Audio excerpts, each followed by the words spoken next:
인생은 해석입니다.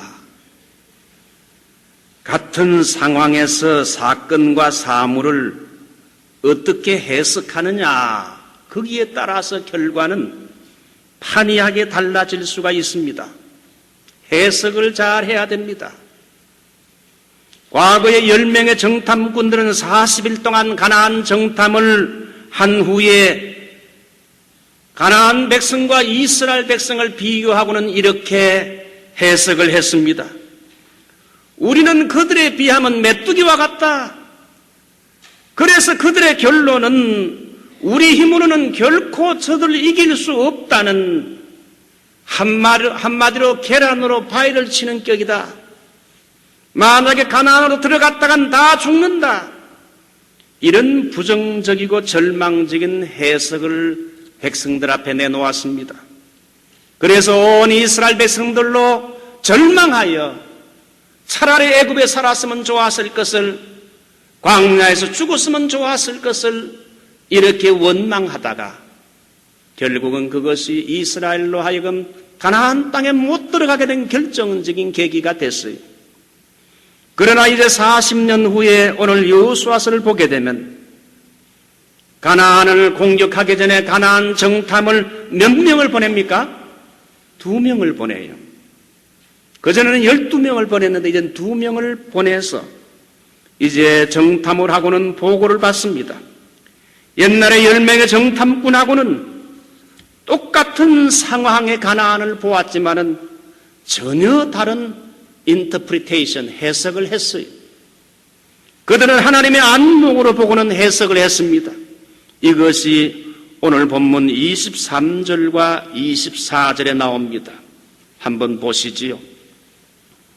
그 2 사람이 돌이켜 산에서 내려와 강을 건너 눈의 아들 여호수아에게 나와서 그 당한 모든 일을 고하고, 진실로 여호와께서 그 온 땅을 우리에게 붙이셨으므로, 진실로 여호와께서 그 땅을 우리에게 붙이셨으므로 그 땅의 모든 거민이 우리 앞에서 간담이 녹나이다. 사랑하는 성도 여러분, 인생은 해석입니다. 어떻게 해석하느냐에 따라서 불행해질 수도 있고 행복해질 수도 있고, 어떻게 해석하느냐에 따라서 성공자가 될 수도 있고 실패자가 될 수도 있고, 해석에 따라 감사할 수도 있고 불평과 낭망할 수도 있습니다. 우리가 잘 아는 집신장사와 여러분 우산장사 2 아들을 가진 어머니, 비가 오게 되면 집신장사하는 아들이 장사가 안 되니까 우울하고 걱정이 되고, 해가 쨍쨍하게 뜨게 되면 우산 장사하는 아들 걱정이 돼서 또 늘 우울하고, 이걸 본 옆에 있는 옆에 사는 이웃 청년이, 예수 잘 믿는 청년이 그 할머니에게 말합니다. 할머니, 관점을 바꾸세요. 비가 올 때는 우산 장사하는 아들이 잘 되니까 기뻐하시고, 해가 쨍쨍 뜰 때는 집신 장사하는 아들이 잘 될 테니까, 장사가 잘 될 테니까 그것도 감사하시고.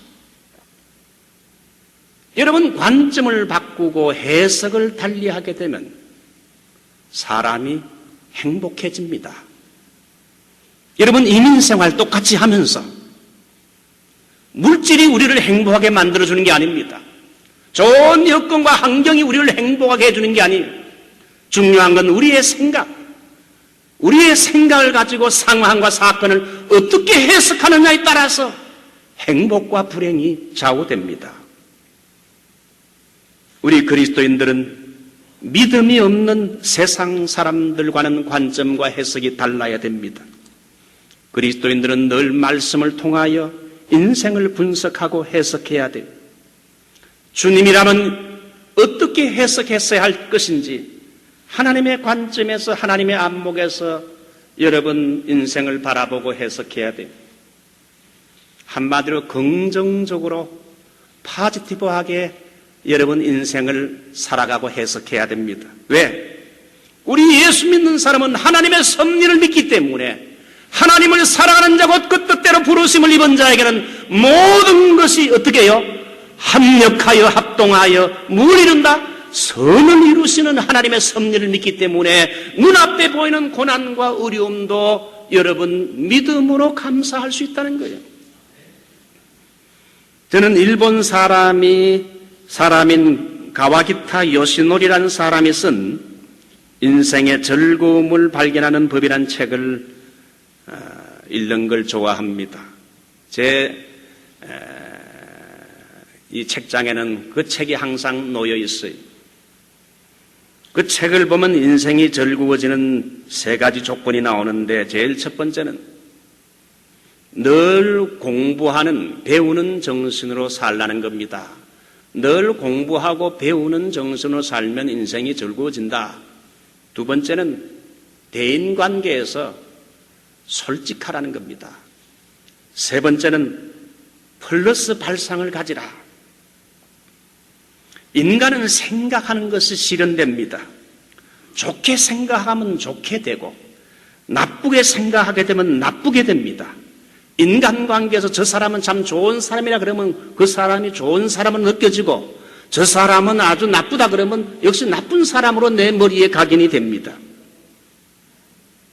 여러분 자신에 대해서 생각할 때 나는 무능한 사람이라 생각하게 되면 무능한 인간이 되고 맙니다. 그렇지 않고 나는 유능한 인간이라 하게 되면 능력 주는 자리에서 모든 걸 할 수 있다 생각하게 되면 유능한 사람이 돼요. 혹 여러분 실패를 했습니까? 실패했거든 좋은 경험을 했다고 생각하십시오. 연애하다가 실연했습니까? 이젠 진짜 연인을 만날 기회가 왔다고 말하십시오. 성공하는 사람들의 공통적인 자질은 플러스 발상이라고 합니다. 긍정적으로 모든 걸 긍정적으로 해석한다는 겁니다. 인생의 고난의 쓴맛을 보셨습니까? 참 좋은 경험을 했다. 고난이란 비싼 등록금을 내고 나는 이 고난을 통해 실패를 통해 많은 걸 배웠다. 이렇게 긍정적으로 해석하는 사람이 성공자가 됩니다.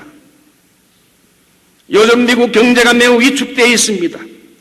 사업도 어렵고 이민 생활도 더 어려워지는 때인 것 같습니다. 그러다 보니 인심이 더 각박해집니다. 남을 돌아볼 여유가 없어요. 교회들도 경제적으로 힘든 때입니다.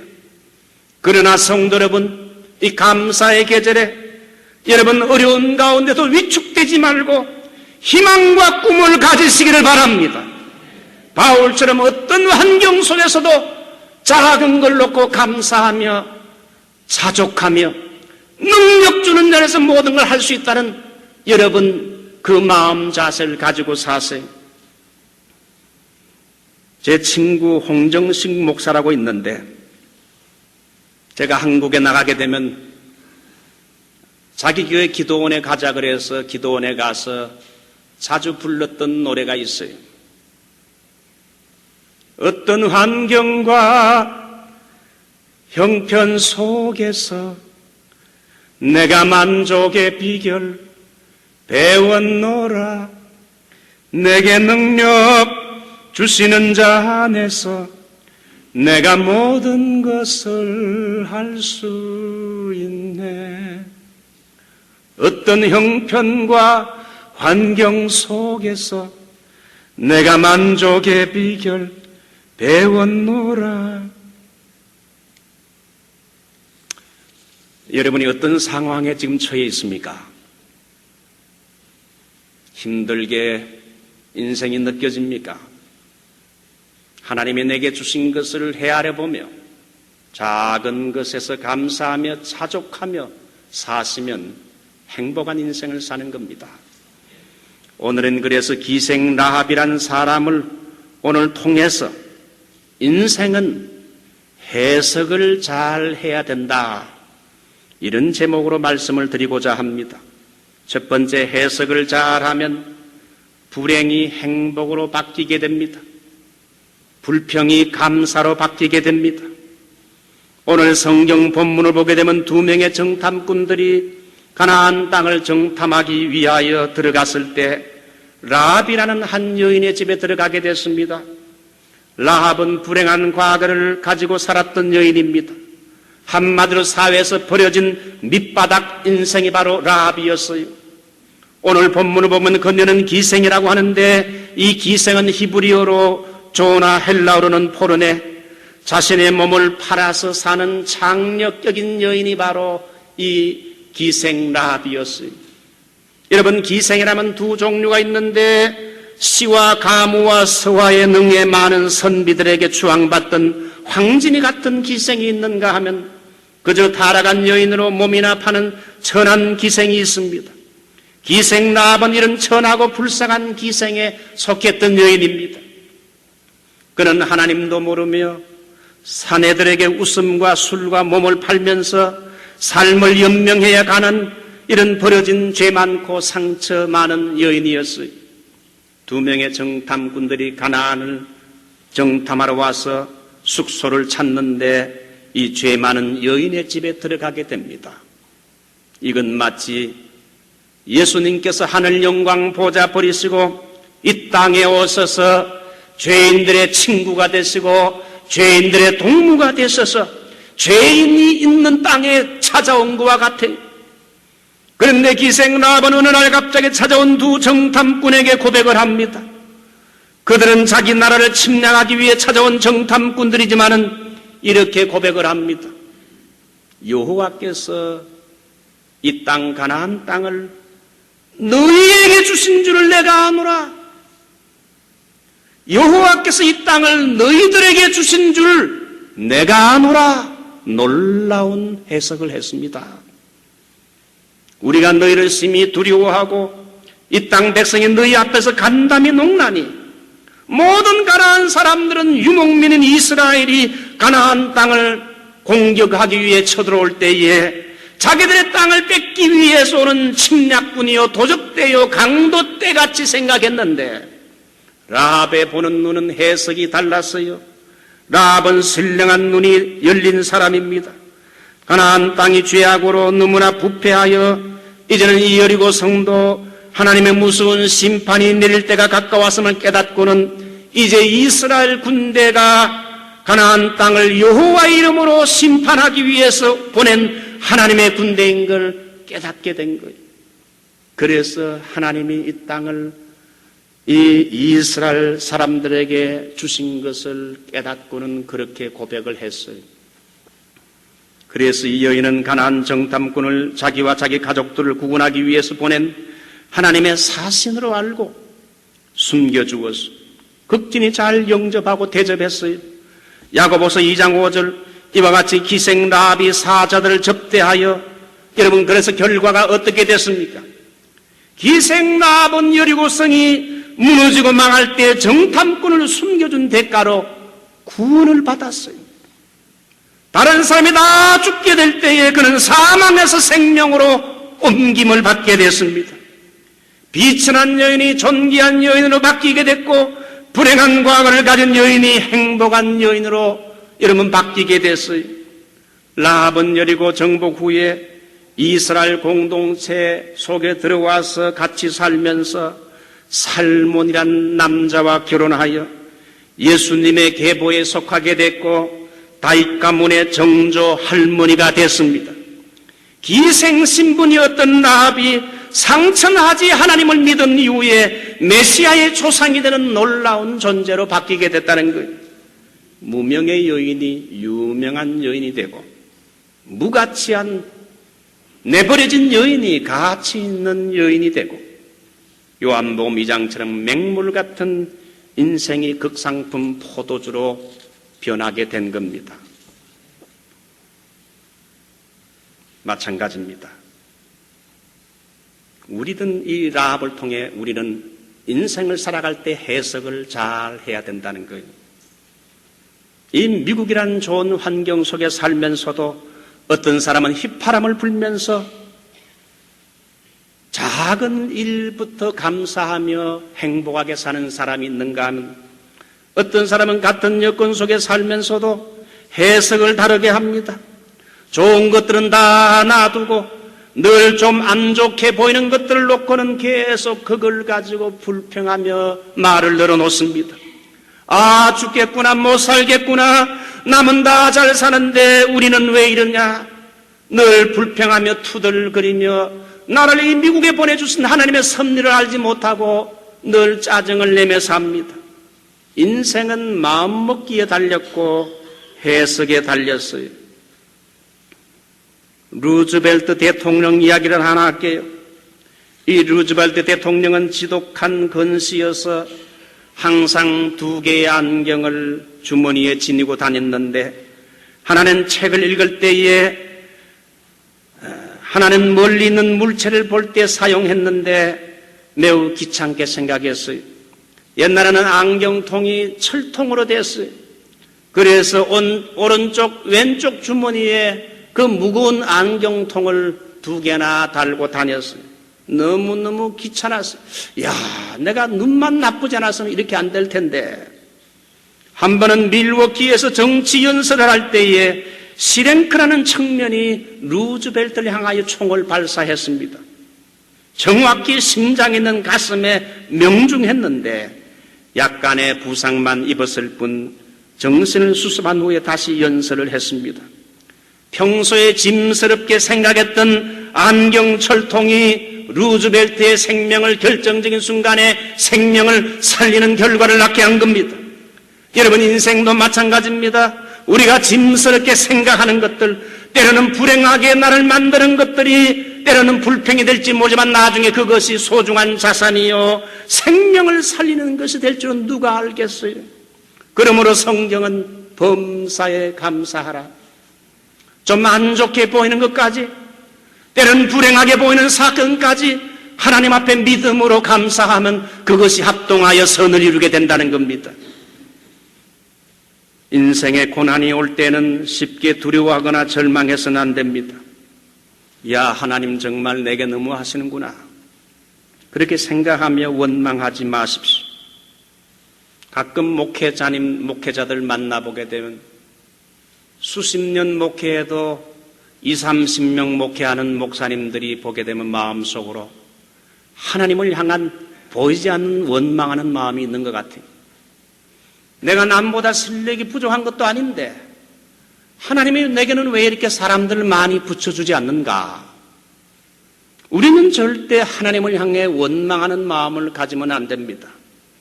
욥처럼 살다 보면 여러분 복을 받을 때도 있지만 어려울 때도 있잖아요.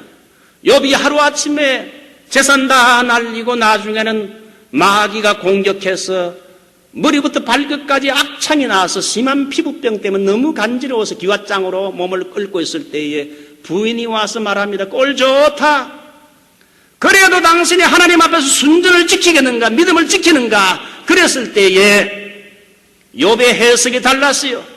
이 어리석은 여자야, 우리가 하나님께 복을 받았으면 때로는 화도 입지 않겠느냐? 지금까지 얼마나 축복된 인생을 살았느냐? 살다 보면 이런 고난이 오는 것도 그냥 받아들여야지. 그거 가지고 하나님을 원망하고 하나님을 대들면 되겠느냐?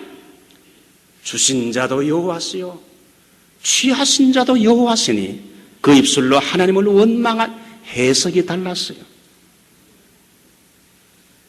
우리는 어떤 일을 만날 때 하나님은 이것을 통해 나에게 뭘 교훈하시는가? 하나님은 나에게 뭘 축복하려고 이런 고난을 주시는가? 이렇게 해석을 잘하면 라합처럼 인생이 밝아지고 행복이 찾아옵니다. 그러나 여러분, 인생의 해석을 잘 못하게 되면 한없이 불행의 늪에 빠지게 됩니다. 제가 목회하면서 보게 되면 좀 불행하게 느껴지는 사람들 보게 되면 항상 말이나 생각이 부정적입니다. 하나님이 주신 축복의 좋은 것들은 보지 못하고 그늘진 것만 늘 생각하면서 불평하며 정말 하나님이 원망스럽습니다. 그렇게 말합니다. 여러분, 인생은 해석을 잘해야 돼요. 해석을 잘하면 가장 행복한 사람이 될 수도 있고, 해석을 잘 못하면 나는 미국 이민생활 가장 불행한 사람으로 이렇게 여러분 생각이 들 수 있어요. 올바른 믿음의 해석을 하는 게 중요해요. 한 가지 더 말씀드리죠. 해석을 잘하면 위기도 기회로 바뀌게 됩니다.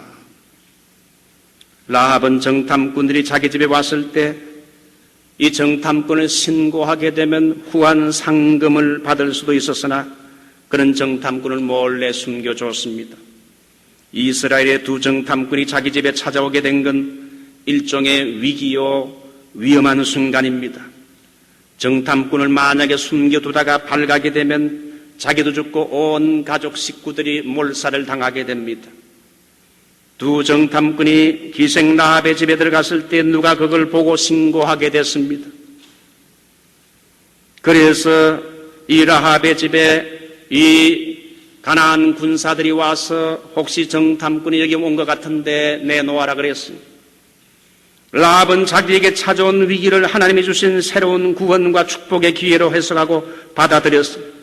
생명을 내거는 모험을 했어요. 여러분, 위기란 것은 위기란 한자를 보게 되면 기회란 거예요. 위기는 물론 위험한 것도 되지만은 어떤 새로운 인생의 새로운 기회가 될 수도 있다는 거예요. 라합은 생명을 내걸고 두 정탐꾼을 숨겼고 지붕의 3대에 숨기고 끝까지 보호해 주었어요. 나중에 정탐꾼들을 창에서 줄로 달아내려 도망치게 했습니다. 산에 가서 사흘을 숨었다가 안전할 때 너희 길을 가라고 이렇게 지시까지 해줬어요.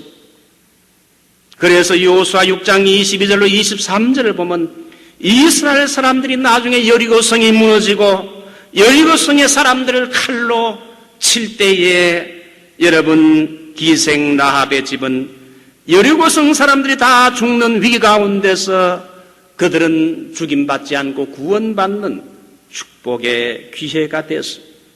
위기가 기회가 된 겁니다.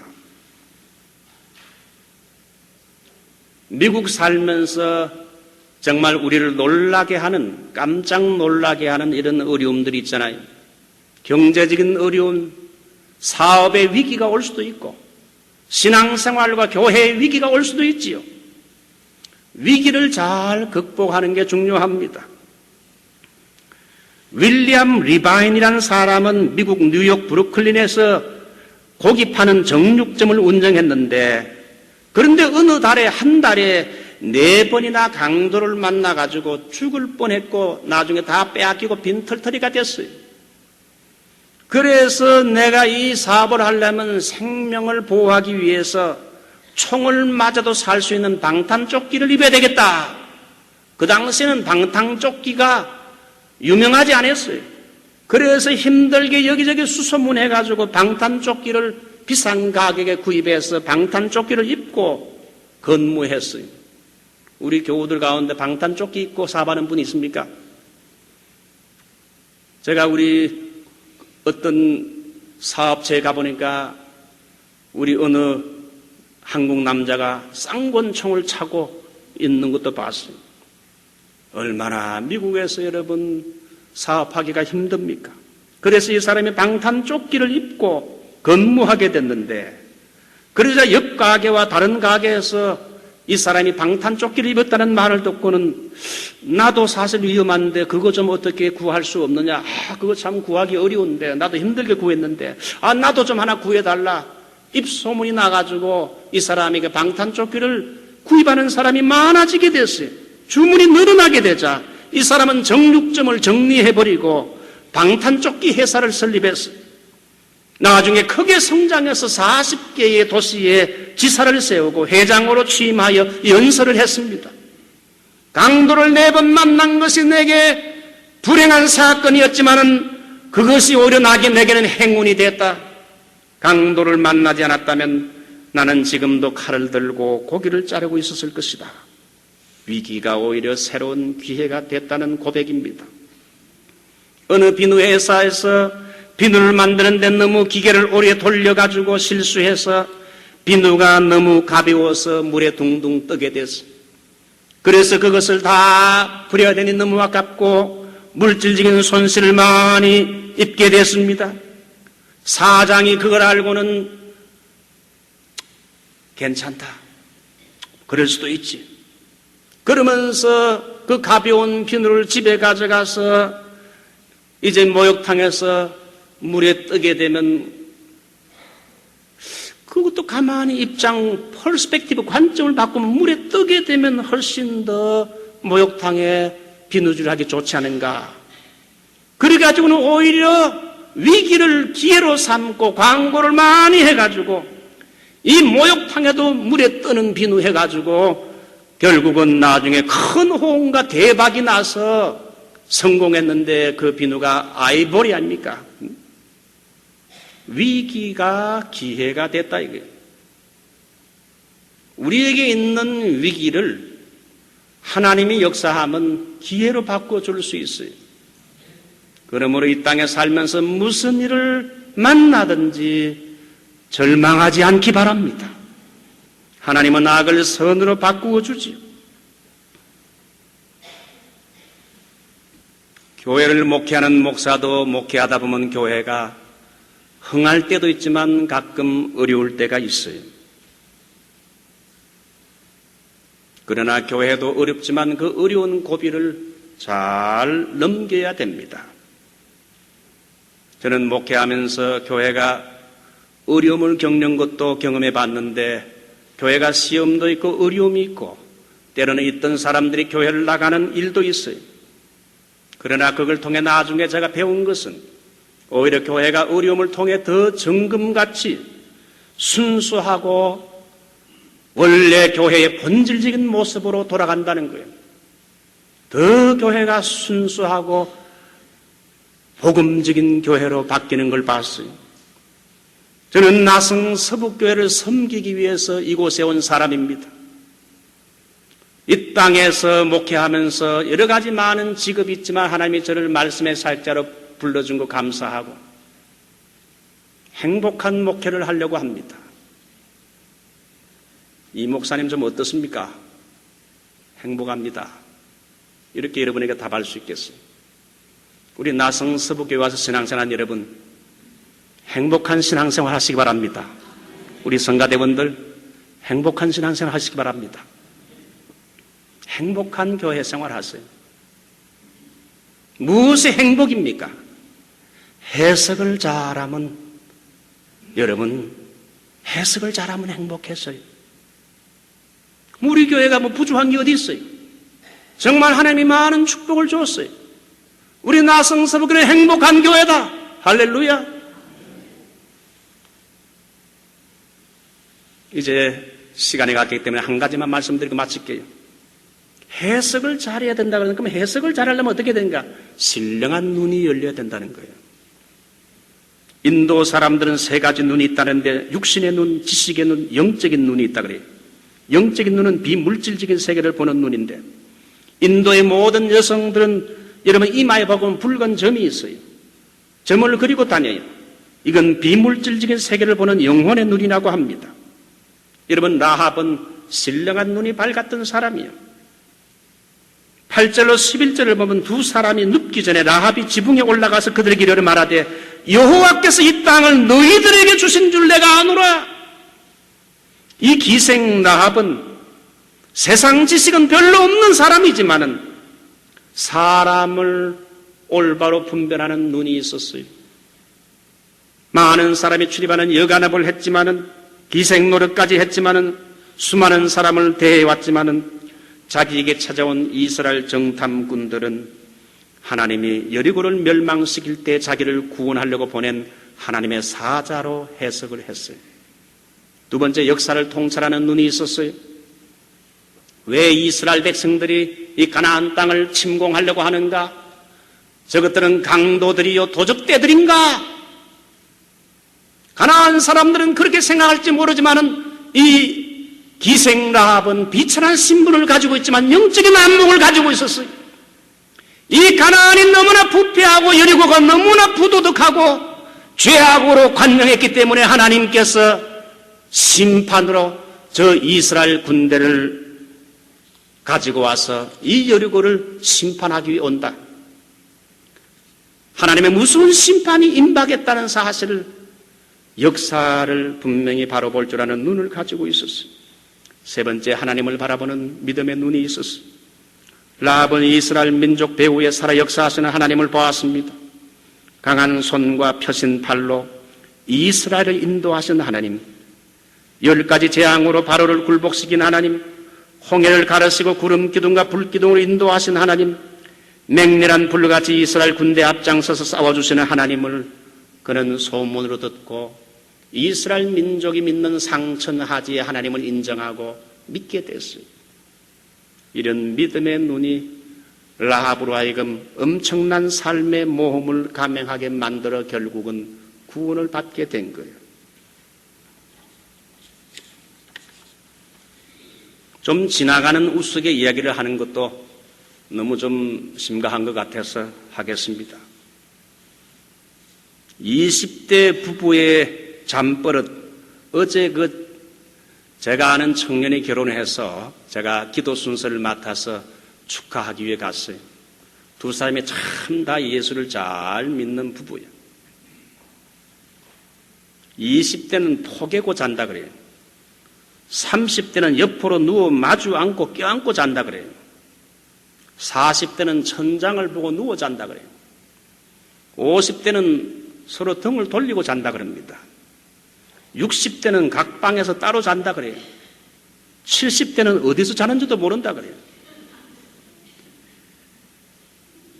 여자의 상품 가치는 10대는 샘플이요, 20대는 신상품이요, 30대는 명품이요, 40대는 정품이요, 50대는 세일품이요, 60대는 2월 상품이요, 70대는 창고 대방출, 80대는 폐기처분. 젊은 날의 여성들은 자기의 미모가 떨어지게 되면 상당히 열등의식을 가져요. 평준화 시대 40대는 지식의 평준화, 배운 사람이나 안 배운 사람이나 좋은 학교 뭐 나쁜 학교 그거 별로 따지지 않고 평준화가 돼요. 50대 되면 미모의 평준화. 옛날에 예뻤던 여자나 안 예뻤던 여자, 여러분 50대 보세요. 평준합니다. 펑펑합니다 다. 그러니까 너무 미모 때문에 절망할 이유도 없다 이거죠. 60대는 성의 평준화, 70대는 재산의 평준화. 재산이 많으면 어떻고 좀 적으면 어떻고, 80대는 생사의 평준화. 죽은 사람이나 산 사람이나 큰 의미가 없다 이거죠. 이제 말씀을 맺습니다. 인생을 열심히 사는 것도 중요하지만 방향이 더 중요해요. 그리고 우리에게 주어진 사건과 환경에 대해서 올바른 인터프리테이션, 해석이 필요합니다. 하나님은 이번에 우리의 신령한 영안을 열어주시기 위해서 이제 오는 수요일부터 주일까지 5일 동안 주로 저녁마다 집회를 하게 됩니다. 저도 이 집회를 여러 번 가보지만 가보게 되면 금요일 저녁부터 토요일 주일이면 끝나버려요. 이거 뭐 집회 좀 설교할 만하면, 은혜 받을 만하면 끝나버려요. 너무 형식에 가까운 집회들이 너무나 많아요. 우리 교회는 여러분은 좀 힘들겠지만 수요일부터 토요일 그리고 주일까지 집중적으로 5번 종말론 집회를 가지게 됩니다. 집중하게 되면 불이 붙어요. 이번에 우리가 한번 바쁜 이민생활이지만 열심을 내서 좀 모입시다. 많이 모이지 말고 어떻게 해요? 다 모입시다. 일찍 모여서 여러분 하나님 종들 통하여 아멘으로 말씀을 받고 이번에 올바른 종말론이 해석이 되도록 해석을 잘해야 되잖아요. 이 LA 보게 되면 CD 같은 거 가끔 보게 되면 엉터리 종말론 해석이 너무나 많아요. 비성경적인 해석들. 이번에 여러분 이 종말론을 올바로 해석해서 이 시대를 살아가는 성도들이 영안이 열리고 역사의식을 가지게 되고 지금 우리 때가 어느 때인가, 얼마나 종말에 가까웠는가. 그래서 여러분 우리의 영적인 눈이 열리길 바라요. 인생은 해석입니다. 해석이 당신의 미래와 운명을 바꿉니다. 긍정적인 시각을 가지고 해석하십시오. 부정적인 해석을 하게 되면 한없이 나중에 그 본인도 불행해지고 그 가정도 불행에 빠지게 돼요. 해석을 잘하면 행복해집니다. 해석을 잘하면 위기가 오히려 기회가 됩니다. 올바른 해석을 통하여 축복과 승리가 있는 여러분이 되시기를 바랍니다.